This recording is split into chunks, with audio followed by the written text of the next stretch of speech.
Hello students, today you will learn about divisibility rules. These rules help us to find whether a number is divisible by another number without actually carrying out the division process. Let us have a look at the different divisibility rules. First, let's see the divisibility rule of 3. A number is divisible by 3 if the sum of its digits is divisible by 3. For example, look at the number 384. When we add up all the digits, that is 3 plus 8 plus 4, we get the sum as 15. And we know that 15 is divisible by 3. So we can say that 384 is divisible by 3. Now, let's see the divisibility rule of 4. A number is divisible by 4 if the number formed by its last two digits is divisible by 4. For example, look at the number 164.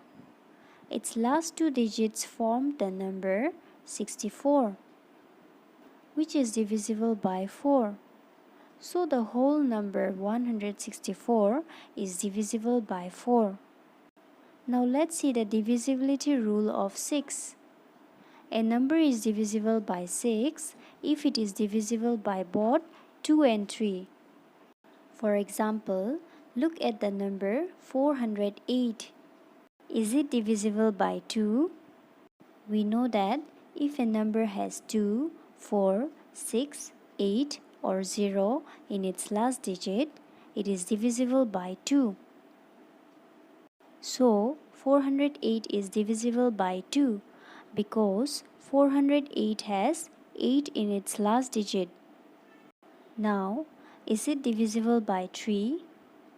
4 plus 0 plus 8 is equal to 12. And we know that 12 is divisible by 3, which makes the number 408 divisible by 3 as well. Now, since 408 is divisible by both 2 and 3, it is also divisible by 6. Now let's see the divisibility rule of 7. A number is divisible by 7 if the difference between twice its ones digit and the number formed by the other digits is 0 or a multiple of 7. For example, look at the number 126.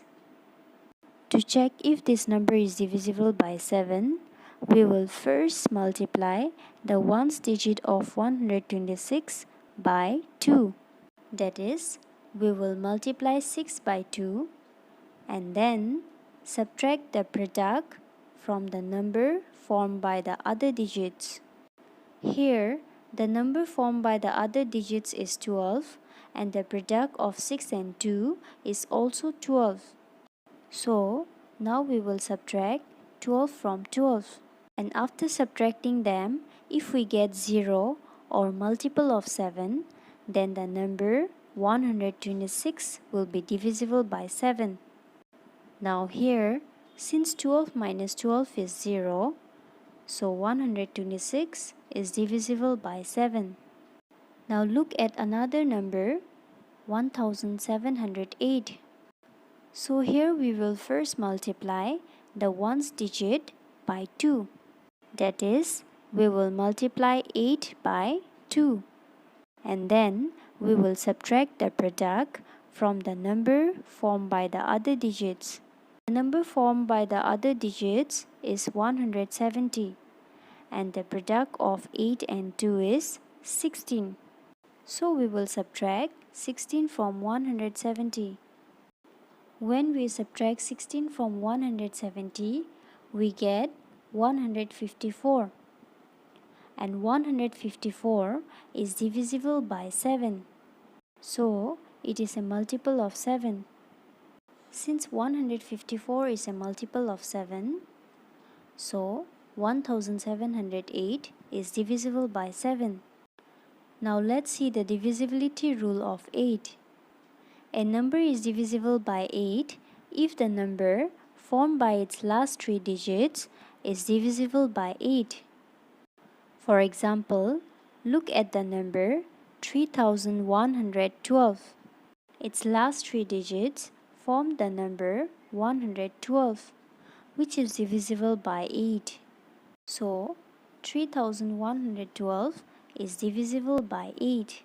Now let's see the divisibility rule of 9. A number is divisible by 9 if the sum of its digits is divisible by 9.